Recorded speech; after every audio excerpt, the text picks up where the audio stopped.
నమస్కారం టీవీ7 న్యూస్ కి స్వాగతం. హెడ్లైన్ చూద్దాం.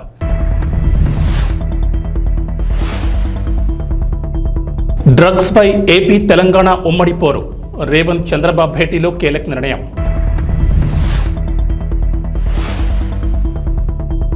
విద్యార్థులకు ఏపీ ప్రభుత్వం శుభవార్త.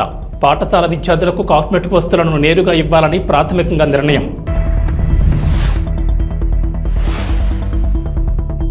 కె కేశవరావుకు కీలక పదవి. కేబినెట్ హోదాతో ఉత్తర్వులు జారీ.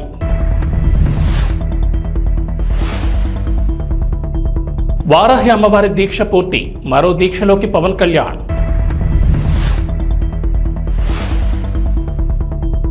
ఏపీ తెలంగాణకు రెయిన్ అలర్ట్. పలు జిల్లాల్లో భారీ వర్షాలు, ఎల్లో అలర్ట్ జారీ. తెలంగాణ సీఎం రేవంత్ రెడ్డి ఆంధ్రప్రదేశ్ సీఎం చంద్రబాబు నాయుడు భేటీలో ప్రస్తావించిన అంశాలను రెండు రాష్ట్రాల మంత్రులు జాయింట్ ప్రెస్ మీట్ పెట్టి వెల్లడించారు. తెలంగాణ ఉప ముఖ్యమంత్రి బట్టి విక్రమార్క, ఏపీ మంత్రి అనగాని సత్యప్రసాద్ ముఖ్యమంత్రుల సమావేశ వివరాలు వెల్లడించారు. ఉమ్మడి ఆంధ్రప్రదేశ్ విడిపోయి 10 ఏళ్లు పూర్తయినా విభజన సమస్యలు ఇప్పటికీ పరిష్కారం కాలేదని, వాటిపై ఈ సమావేశంలో చర్చించినట్లు బట్టి విక్రమార్క చెప్పారు. డ్రగ్స్కు వ్యతిరేకంగా యాంటీ నార్కోటిక్స్ డ్రైవ్స్ చేయాలని నిర్ణయించామని, సైబర్ నేరాలు అరికట్టేందుకు చర్యలు తీసుకున్నామని తెలిపారు. డ్రగ్స్, సైబర్ క్రైమ్స్ పై ఇరు రాష్ట్రాలు కలిసి పనిచేయాలని నిర్ణయించామని చెప్పారు. ఇక ఇటీవల ఏపీలో కూడా యాంటీ నార్కోటిక్ టాస్క్ ఫోర్స్ ఏర్పాటు చేయడం గమనార్హం. రెండు రాష్ట్రాల ముఖ్యమంత్రులు సమగ్రంగా చర్చించిన తర్వాత ఒక నిర్ణయానికి వచ్చారని, ఇరు రాష్ట్రాలకు చెందిన అధికారులతో కూడిన ఉన్నత స్థాయి కమిటీ వేయాలని నిర్ణయించినట్లు తెలిపారు. ఇక మంత్రులతో కూడిన మరో కమిటీని కూడా ఏర్పాటు చేయాలని నిర్ణయం తీసుకున్నట్లు వెల్లడించారు.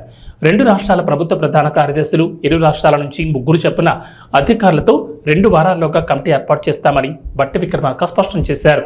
గిరిజన సంక్షేమ పాఠశాలలో చదివే విద్యార్థులకు ఆంధ్రప్రదేశ్ ప్రభుత్వం శుభవార్త చెప్పింది. పాఠశాల విద్యార్థులకు కాస్మెటిక్ వస్తువులను నేరుగా ఇవ్వాలని ప్రాథమికంగా నిర్ణయం తీసుకుంది.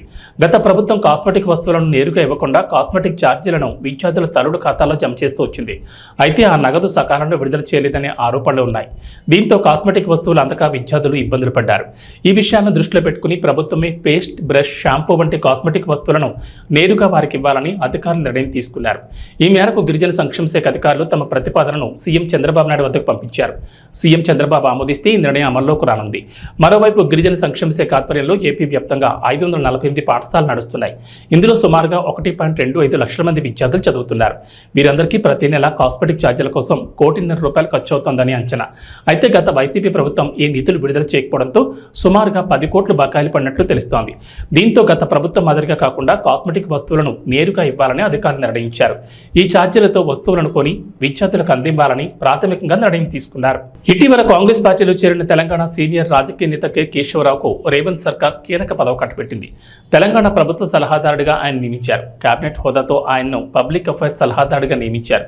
ఈ మేరకు ప్రభుత్వం నుంచి ఉత్తర్వులు జారీ అయ్యాయి. కేకేకు ఉన్న రాజకీయ, పరిపాలనాపరమైన అనుభవాలను దృష్టిలో ఉంచుకుని ఆయన్ను సలహాదారుగా నియమించినట్లు తెలిసింది. కాగా కేకే గతంలో కాంగ్రెస్ పార్టీలో కొనసాగారు. తెలంగాణ రాష్ట్ర ఆవిర్భావానికి ముందు బీఆర్ఎస్ పార్టీలో చేరారు. ఆ తర్వాత ఆయన్ను కేసీఆర్ 2 సార్లు రాజ్యసభకు నామినేట్ చేశారు. తెలంగాణలో కాంగ్రెస్ అధికారంలోకి వచ్చిన తర్వాత తిరిగి సొంత గుట్టుకు వచ్చేందుకు సిద్ధమయ్యారు. ఈ మేరకు పార్లమెంట్ ఎన్నికలకు ముందే రేవంత్ రెడ్డితో చర్చలు జరిపారు. అనంతరం 4 రోజుల క్రితం బీఆర్ఎస్ పార్టీని వీడి ఏఐసీసీ అధ్యక్షుడు మల్లికార్జున ఖర్గే సమక్షంలో కాంగ్రెస్ కండువా కప్పుకున్నారు. బీఆర్ఎస్ పార్టీ ద్వారా తనకు వచ్చిన రాజ్యసభ పదవికి కూడా కేకి రాజీనామా చేశారు. AP deputy CM Pawan Kalyan చేపట్టిన వారాహి దీక్ష ముగిసింది. 11 రోజుల పాటు ఈ దీక్ష నిర్వహించిన పవన్ కళ్యాణ్ శుక్రవారంతో ముగించారు. సమాజ క్షేమాన్ని, దేశ సౌభాగ్యాన్ని కాంక్షిస్తూ పవన్ కళ్యాణ్ చేపట్టిన వారాహి ఏకాదశ దిన దీక్ష వారాహి అమ్మవారి ఆరాధన, కలశోద్వాసన క్రతువుతో పరిసమాప్తమైందని జనసేన తెలిపింది. మరోవైపు దీక్ష ముగింపు సందర్భంగా వేద పండితుల మంత్రోచ్చారణల నడుమ వారాహి మాతకు పవన్ ప్రత్యేక పూజలు నిర్వహించారు. అనంతరం ఏకహారతి, ద్విహారతి, త్రిహారతి, చతుర్థ, పంచ, నక్షత్ర హారతలు సమర్పించారు. అనంతరం కుంభహారతితో వారాహి దీక్ష సంపూర్ణమైంది. మరోవైపు వారాహి దీక్ష పూర్తయిన నేపథ్యంలో పవన్ కళ్యాణ్ మరో దీక్ష చేయనున్నారు. పవన్ చాతుర్మాస దీక్ష చేయనున్నారు. గృహస్థాచార రీతిలో ఈ దీక్ష చేస్తారన్న జనసేన అధికార కార్యకలాపాలను కొనసాగిస్తూనే శుభతిథుల్లో మాత్రం దీక్షా వస్త్రాలు ధరిస్తారని ప్రకటనలో తెలిపారు. దీక్షాకాలంలో పరిమిత సాత్విక ఆహారం మాత్రమే స్వీకరిస్తారని పేర్కొన్నారు.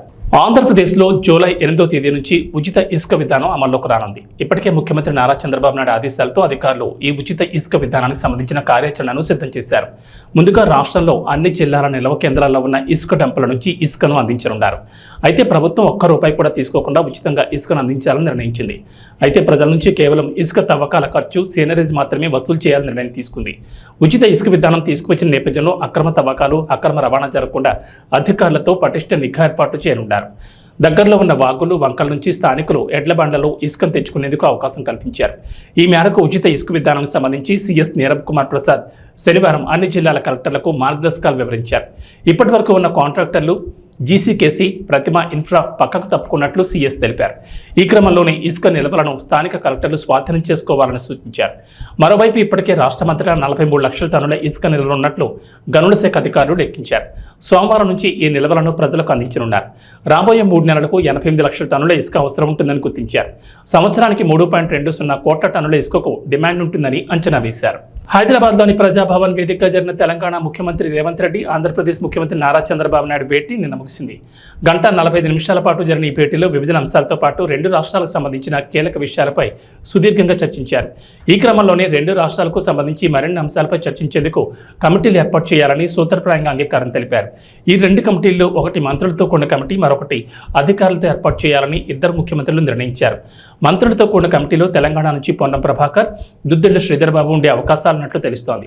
విభజన చట్టంలో ఉన్న సమస్యలను పరిష్కరించుకునేందుకు ఇది తొలి భేటీ అని, తర్వాత మరిన్ని సమావేశాలు నిర్వహించాలని ఇద్దరు ముఖ్యమంత్రులు నిర్ణయించినట్లు సమాచారం. మరీ ముఖ్యంగా విభజన చట్టంలోని షెడ్యూల్ 9, 10లో ఉన్న అంశాలపై చర్చించినట్లు తెలుస్తోంది. ఇరు రాష్ట్రాల సీఎంల మధ్య జరిగిన చర్చల వివరాలు తెలిపిన మంత్రి అనగాని సత్యప్రసాద్, విభజన సమస్యలపై ఉన్నత స్థాయి అధికారులతో ఒక కమిటీతో పాటుగా అధికారుల కమిటీ పరిష్కరించలేని సమస్యలపై మంత్రులతో కమిటీ వేయాలని ఇరు రాష్ట్రాలు నిర్ణయం తీసుకున్నట్లు చెప్పారు. విభజన సమస్యలు ఒక్కటే కాకుండా గత 5 ఏళ్లు పట్టి పీడించిన డ్రగ్స్, గంజాయి, సైబర్ క్రైమ్స్పై కూడా భేటీలో చర్చ జరిగింది. డ్రగ్స్, సైబర్ క్రైమ్స్ నియంత్రణకు 2 రాష్ట్రాలు కలిసి పనిచేయాలని, 2 రాష్ట్రాల ఏడీజీ స్థాయి అధికారులతో డ్రైవ్ నిర్వహించాలని 2 ప్రభుత్వాలు నిర్ణయం తీసుకున్నాయి. పనిచేస్తారు కాబట్టి ఒక ప్రోయాక్టివ్ వేగా లెటర్ పంపించడం, దాన్ని ఇక్కడ గౌరవ ముఖ్యమంత్రి గారు కేబినెట్లో చర్చించి సానుకూలంగా స్పందించి ఈరోజు ఈ సమావేశం ఏర్పాటు చేయటం, సమావేశంలో అన్నీ కూడా కులంకుశంగా చర్చించి అందరు అడ్వైజర్లు తీసుకొని ఎవరైతే మంత్రివర్యులు ఉన్నారో అలాగే అధికారులు ఎవరైతే ఉన్నారో అందరికీ కూడా సలహాలు సూచనలు తీసుకుని డిస్కస్ చేసి ఇవన్నీ కూడా, ఎందుకంటే మీ అందరికీ తెలుసు తెలంగాణ ఒక ఉద్యమంతో, ఒక నిధులు విధులు కేటాయింపులతో ఏర్పాటైంది, అంటే దాని మీద ఉద్యమం చేసి ఏర్పాటైంది. అలాగే ఆంధ్రప్రదేశ్ అభివృద్ధి, వారి యొక్క సెంటిమెంట్లు కూడా చాలా పరిణామం తీసుకుని ఎవ్వరు యొక్క మనోభావాలు దెబ్బతినకూడదు, అందరి యొక్క భావోద్వేగాలన్నీ కూడా పరిణామం తీసుకుని మనం ఇవన్నీ కూడా ఫుల్ఫిల్ చేసుకోవాలని చెప్పేసి ఒక లక్ష్యంతో ఏదైతే రీఆర్గనైజేషన్ యాక్ట్లో ఉన్న ప్రతి ఒక్క అంశం కూడా పూర్తిగా చర్చలతోనే అది సానుకూలంగా సత్వరంగా పరిష్కరించాలనే లక్ష్యంతోనే ఈ యొక్క ఆఫీసర్స్ కమిటీ ఏర్పాటు చేయడం కానీ, దాని తర్వాత మినిస్టర్స్ కమిటీ ఏర్పాటు చేయడం కానీ, తర్వాత ముఖ్యమంత్రులు కూడా అన్ని విషయాలు కూడా నాట్ ఓన్లీ రీఆర్గనైజేషన్ యాక్ట్, అది కాకుండా కూడా రాబోయే రోజుల్లో కూడా మంచి వాతావరణం క్రియేట్ చేసే విధంగా ముఖ్యమంత్రులు కూడా ఫ్రీక్వెంట్గా కలుద్దామని చెప్పి ఒక ఆలోచన ముందు రావటం నిజంగా చాలా ఆనందదాయకం. అలాగే మరి ముఖ్యంగా ఎలా అయితే గౌరవనీయులు బట్టి విక్రమార్క చెప్పారో, తెలంగాణ రాష్ట్రం ఏర్పడిన తర్వాత డ్రగ్స్ ఫ్రీ స్టేట్గా చేయాలని చెప్పేసి తపనతో పనిచేస్తూ ఉన్నారు. దాని మీద కూడా సుదీర్ఘంగా చర్చించి ఏదైతే అక్కడ ప్రభుత్వం ఏర్పడిన తర్వాత ఒక సబ్ కమిటీ మేము వేసుకోవడం జరిగింది 6 మంత్రులతో. ఎందుకంటే అక్కడ మా దగ్గర కూడా స్కూల్ బ్యాగుల్లో, అంటే 8th క్లాస్ చదువుకునే స్కూల్ బ్యాగుల్లో కూడా మనకి గంజాయి దొరికే పరిస్థితి మాకు అక్కడ రాష్ట్రంలో ఉంది. కాబట్టి ఎడ్యుకేషన్ మినిస్టర్ కానీ, గౌరవ హోమ్ మినిస్టర్ కానీ, అలాగే ట్రైబల్ వెల్ఫేర్ మినిస్టర్ కానీ, ట్రాన్స్పోర్ట్ మినిస్టర్ అందరూ కూడా వేసుకుని మేము సబ్ కమిటీ ఏర్పాటు చేయడం, వారి మీటింగ్ కూడా జరగడం జరిగింది. సో అక్కడ ఉన్నటువంటి ఈ యొక్క డ్రగ్ కల్చర్ని ఇక్కడ ఉన్నటువంటి డ్రగ్ కల్చర్కి లింక్ ఉంది. ఎందుకంటే అక్కడ ఉత్పత్తి అయ్యి ఇక్కడికి ఎక్కువగా వస్తుందని చెప్పేసి ఇక్కడ ముఖ్యమంత్రి గారు చాలా కన్సర్న్గా ఉన్నారు. కాబట్టి ఒక జాయింట్గా ఒక ఇద్దరు అధికారులు అడిషనల్ డీజీ పత్తికొండలో శాంతినికేతన్ ట్యుటోరియల్లో డాక్టర్ శ్యాంప్రసాద్ ముఖర్జీ జయంతిని బీజేపీ పత్తికొండ మండల అధ్యక్షులు కొత్తపల్లి శంకరేచార్ ఆధ్వర్యంలో ఘనంగా నిర్వహించారు. ఈ సందర్భంగా BJP Kisan Morcha assembly in charge CC Ranganna, legal cell convener Bhaskar మాట్లాడుతూ శ్యాంప్రసాద్ ముఖర్జీ జూలై 6వ తేదీన కలకత్తాలో జన్మించారని, ఈయన కాషాయ బాహుబలని, జాతీయవాద నేతలలో ముఖ్యుడని మరియు 1921లో ఆంగ్లంలో పట్టాపుచ్చుకున్నారని, 1951లో జనసంఘ్ పార్టీ ఏర్పాటు చేశారని, అప్పట్లోని 3 లోక్సభ స్థానాలు గెలిచారని, ఒక లోక్సభ స్థానం నుంచి ఆయన గెలిచారని అన్నారు. కలకత్తా విశ్వవిద్యాలయానికి ఉపకులపతిగా, బెంగాల్ ఆర్థిక మంత్రిగా, భారతదేశానికి నెహ్రూ గవర్నమెంట్లో పరిశ్రమల మంత్రిగా దేశానికి ఎంతో సేవ చేశారన్నారు. గౌరవ సంపద రామప్రకాష్ ముఖర్జీ గారు మన భారతదేశంలో చాలా ముఖ్యమైన వ్యక్తి. కాశ్మీర్ని పోయినసారి వాళ్ళు కాంగ్రెస్ పార్టీ వాళ్ళు రెండుగా చీల్చారు. అది వద్దని భారతదేశంలో విలీనం కావాలని పోరాడిన చాలా ముఖ్యమైన వ్యక్తి. మా పార్టీలో చాలా కీలకమైన వ్యక్తి, ఘనుడు. అతనికి మా పార్టీ తరఫున మా ప్రజల తరఫున నివాళులు అర్పించుకుంటాం. ముఖర్జీ గారు ఈ యొక్క జయంతి సందర్భంగా ఈ యొక్క బీజేపీ నాయకులందరూ కలిసి ఆయనకు పూలమాల వేసి ఆయన సత్కరించడం జరిగింది. అందులో భాగంగా ఈయన 370 ఆర్టికల్ని అప్పట్లోనే కాంగ్రెస్ గవర్నమెంట్ అది విభజించడానికి ఆర్టికల్ని ఏర్పాటు చేసినప్పుడే ఈయన ఖండించి దానికోసం పోరాడి ఆయన ఆ యొక్క పోరాటంలోనే ఆయన అసూలు బాసినాడు.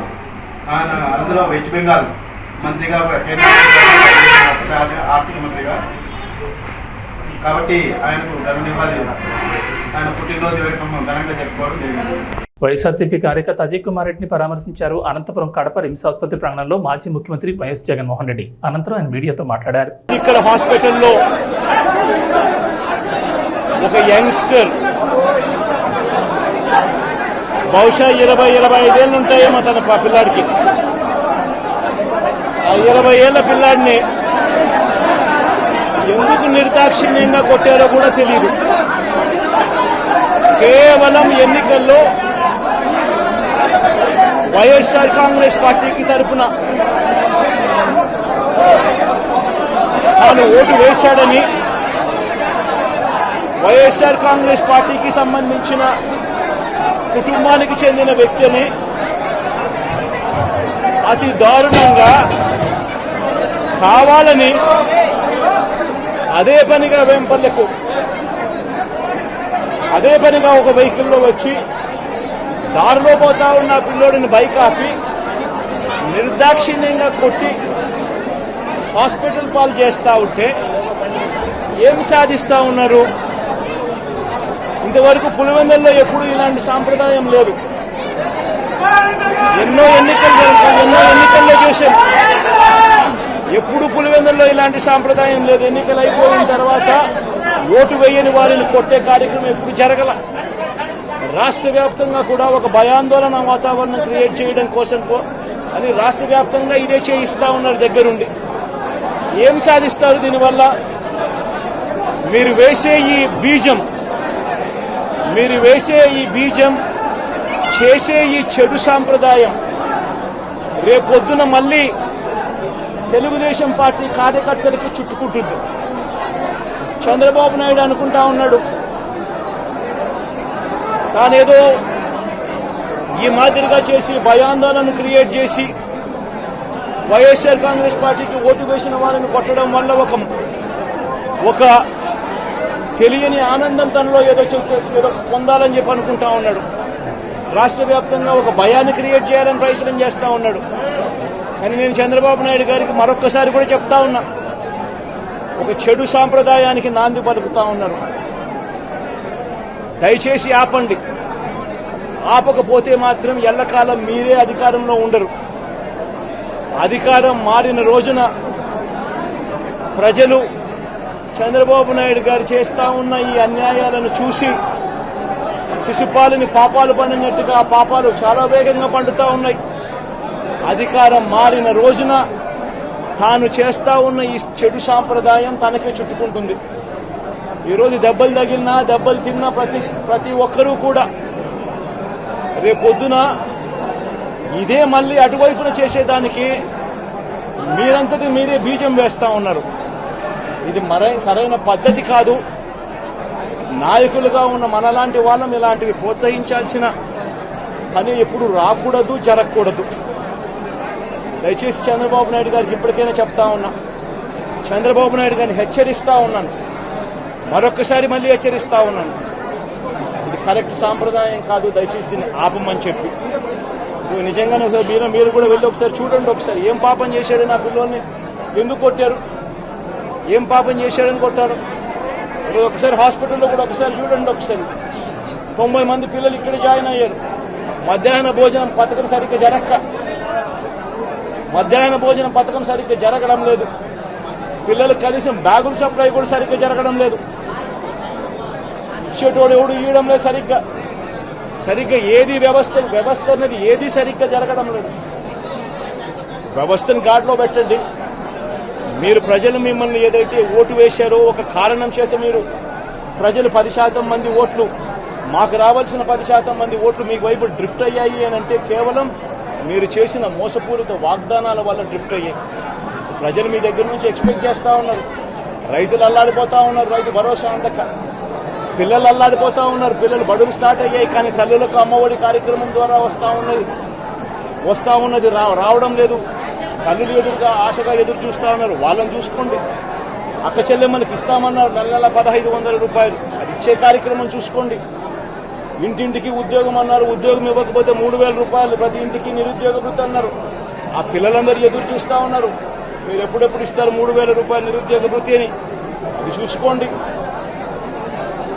ఇటువంటి ఏవి కూడా మంచి కార్యక్రమాలు ఏవి కూడా చేయకుండా రాష్ట్ర వ్యాప్తంగా భయాందోళన మాత్రమే క్రియేట్ చేసే దుర్బుద్ధిని చేసే దుశ్చర్యను ఆపండి అని మరొకసారి హెచ్చరిస్తూ చెప్తా ఉన్నాం.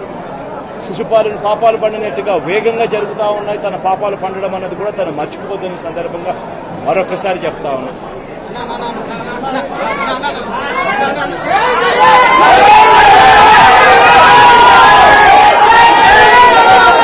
మహేంద్ర సింగ్ ధోని ప్రపంచ క్రికెట్లో తనకంటూ ప్రత్యేక గుర్తింపు తెచ్చుకున్న వ్యక్తి.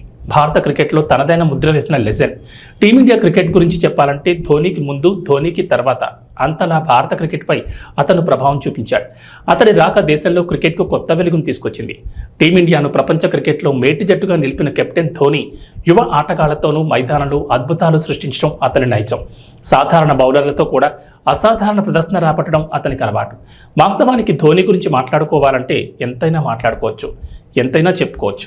మహేంద్ర సింగ్ ధోని 43వ పుట్టినరోజు సందర్భంగా పుట్టినరోజు శుభాకాంక్షలు. మెగా ఫ్యాన్స్ ఏ సినిమాకి లేనంతగా గేమ్ చేంజర్ కోసం ఎదురు చూస్తూనే ఉన్నారు. 2021 ఫిబ్రవరిలో అధికారికంగా మొదలైన ఈ సినిమా దాదాపు 3 ఏళ్లకు పైగా షూటింగ్ దశలోనే ఉంది. కానీ ఇప్పటివరకు ఒక్క టీజర్ కానీ గ్లింప్స్ కానీ రిలీజ్ చేయలేదు. Ram Charan first look poster, జరగండి సాంగ్ తప్ప మూవీ టీం నుంచి ఇంకేం రాలేదు. అయినా కూడా గేమ్ చేంజర్ కోసం మెగా అభిమానులు ఆశగానే ఎదురు చూస్తూనే ఉన్నారు. ఖచ్చితంగా ఈ ఏడాది అయితే సినిమా రిలీజ్ అవుతుందని అనుకుంటున్న మెగా ఫ్యాన్స్కి డైరెక్టర్ శంకర్ ఇటీవల షాక్ ఇచ్చిన సంగతి తెలిసిందే. ఇంకా కొంత భాగం షూటింగ్ బ్యాలెన్స్ ఉందని, మరో 6 నెలల్లోపు రిలీజ్ చేసేందుకు ట్రై చేస్తామంటూ చెప్పుకొచ్చారు. అప్పటి నుంచి అభిమానులు గేమ్ చేంజర్ ఈ ఏడాది రావడం కష్టమని డిసైడ్ అయిపోయారు. ఇలాంటి సమయంలో మూవీ గురించి ఓ గుడ్ న్యూస్ వచ్చింది. ఇక వాతావరణ విషయానికి వస్తే తెలంగాణలో వర్షాలపై హైదరాబాద్ వాతావరణ కేంద్రం అధికారులు అలర్ట్ ఇచ్చారు. నేడు రేపు రాష్ట్రంలో విస్తారంగా వర్షాలు కురుస్తాయని చెప్పారు. నైరుతి రుతుపవనాల ప్రభావంతో రాష్ట్రంలో విస్తారంగా వర్షాలు కురుస్తాయని వెల్లడించారు. పలు జిల్లాల్లో భారీ వర్షాలకు ఛాన్స్ ఉందన్నారు. ఇవాళ వికారాబాద్, సంగారెడ్డి, మెదక్, కామారెడ్డి, వనపర్తి, నిజామాబాద్, జగిత్యాల, సిరిసిల్ల, సిద్దిపేట, గద్వాల్, నారాయణపేట జిల్లాల్లో భారీ వర్షాలకు ఛాన్స్ ఉందన్నారు.